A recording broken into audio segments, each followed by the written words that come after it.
पितामह भीष्म के पास रुक्मिणी वो द्रौपदी पहुंची और पितामह भीष्म से रोकर के द्रौपदी ने दोनों हाथ जोड़े और एक बात कही, दादा अरे आप तो हमारी रक्षा करो। और बोली रो करके द्रौपदी,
द्रौपदी।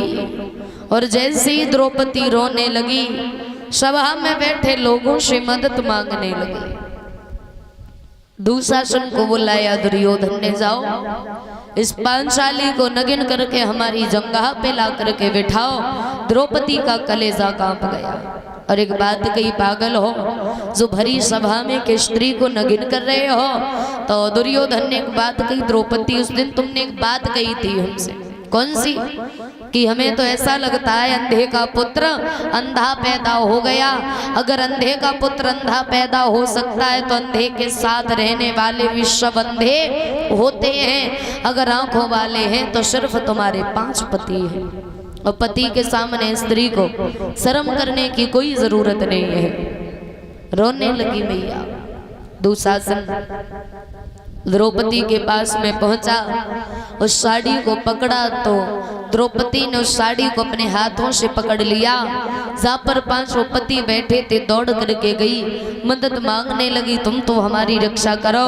लेकिन किसी ने भी द्रौपदी की बात नहीं सुनी।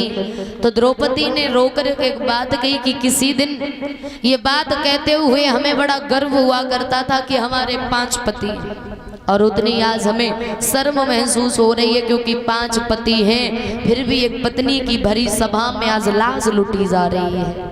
रोने लगी है मैया।